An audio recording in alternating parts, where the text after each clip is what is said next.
Shalom dan selamat pagi Bapak Ibu Saudaraku yang terkasih. Kita bersyukur untuk hari ini dan kita percaya kasih setia Tuhan tidak berkesudahan. Tak habis-habisnya rahmat-Nya selalu baru tiap pagi.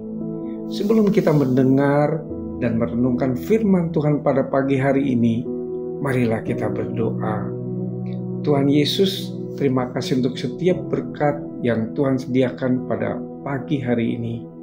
Kembali kami datang dengan kerinduan untuk mendengarkan firman-Mu, dan jamahlah kami ya Tuhan, agar hati dan pikiran kami terbuka untuk menerima kebenaran firman-Mu pada pagi ini. Hanya di dalam nama Tuhan Yesus kami berdoa, amin.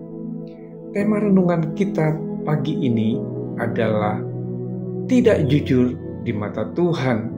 Firman Tuhan diambil dari Kisah Para Rasul 5 ayat 1-4. Demikian firman Tuhan. Ada seorang lain yang bernama Ananias. Ia beserta istrinya Safira menjual sebidang tanah. Dengan setahu istrinya, ia menahan sebagian dari hasil penjualan itu dan sebagian lain dibawa dan diletakkannya di depan kaki rasul-rasul. Tetapi Petrus berkata, Ananias, mengapa hatimu dikuasai iblis, sehingga engkau mendustai Roh Kudus dan menahan sebagian dari hasil penjualan tanah itu? Selama tanah itu tidak dijual, bukankah itu tetap kepunyaanmu? Dan setelah dijual, bukankah hasilnya itu tetap dalam kuasamu? Mengapa engkau merencanakan perbuatan itu dalam hatimu? Engkau bukan mendustai manusia, tetapi mendustai Allah. Bapak Ibu Saudaraku, kisah Ananias dan Safira adalah sosok orang yang tampak sangat rohani ketika mereka memiliki kepedulian pada pekerjaan Tuhan.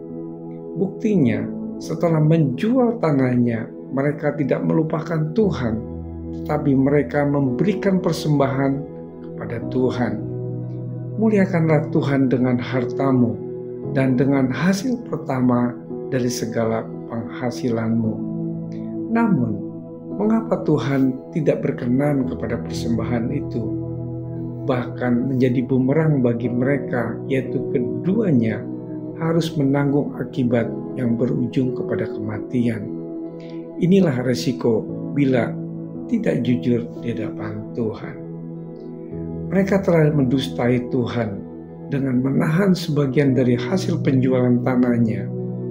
Apa yang dilakukan mereka adalah bukti bahwa keduanya tidak menghormati Tuhan. Saudaraku, pada waktu jemaat mula-mula, mereka memiliki gaya hidup suka memberi. Bagi mereka adalah lebih berbahagia memberi daripada menerima. Jika orang lain memberi dengan kerelaan dan sukacita, lain halnya dengan Ananias dan Safira yang memberi persembahan kepada Tuhan karena terpaksa, tidak tulus alias setengah hati. Ananias dan Safira lebih memilih takut kepada manusia daripada kepada Tuhan. Mereka lebih memilih untuk hidup menurut kehendak sendiri, sehingga mengabaikan pimpinan Roh Kudus dan tidak menghargai Tuhan. Bapak Ibu Saudaraku, pagi ini kita diingatkan hal kejujuran di mata Tuhan. Tanpa didasari ketulusan, kerelaan hati dan kasih, persembahan kita tidak akan berkenan kepada Tuhan. Tuhan menyelidiki sampai hati kita yang terdalam. Apakah kita jujur dan takut kepada Tuhan? Karena Tuhan melihat dan menilai hati kita, bukan penampilan kita. Firman Tuhan tertulis dalam Amsal 2 ayat 7. Ia menyediakan pertolongan bagi orang yang jujur, menjadi perisai bagi orang yang tidak bercela lakunya. Firman Tuhan menguatkan iman kita bahwa orang yang jujur akan mendapat perlindungan dari Tuhan.